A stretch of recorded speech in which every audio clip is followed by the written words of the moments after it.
among the final verses in the Quran that was revealed, most likely, but not definitely, but among the last verses, is this one. اليوم أكملت لكم دينكم وأتممت عليكم نعمتي ورضيت لكم الإسلام دينا.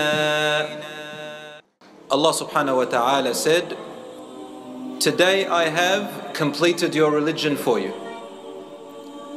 and I have bestowed the completeness of my blessings upon you, and I am pleased with Islam as your way of life, your religion. Such beautiful verses. Allah subhanahu wa ta'ala chose Islam for us as a way of life.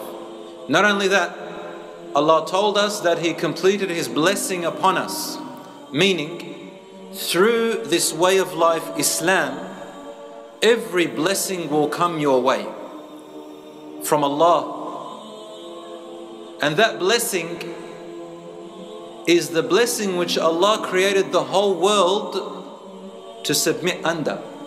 Meaning, the way of life of Islam is so natural that it fits with every other creation and the laws which Allah created this universe to be governed by.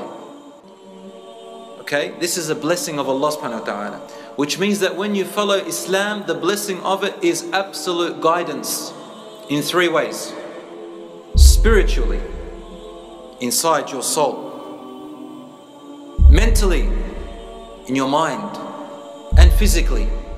The blessings of Islam cater for all these three areas. And Allah says, I am pleased with Islam as your way of life. This means that as the Prophet Muhammad sallallahu alaihi wasallam was revealing Islam to us through his actions and words, it was not complete until the end of his life. So when we look at Islam, we have to look at the entire life of the Prophet sallallahu alaihi wasallam. We can't take just parts of it and leave other parts. Otherwise the blessing will not be fully there. Allah is pleased with all of Islam for us, which also means that if you take part of Islam and leave part of it out, you're not going to feel that happiness. You're not going to feel that gift, part of the gift. So Allah subhanahu wa ta'ala has completed this deen. It's perfect for you, alhamdulillah, in every aspect of your life. When you take part of it and leave part of it, you're not going to feel the happiness of this gift of Allah subhanahu wa ta'ala.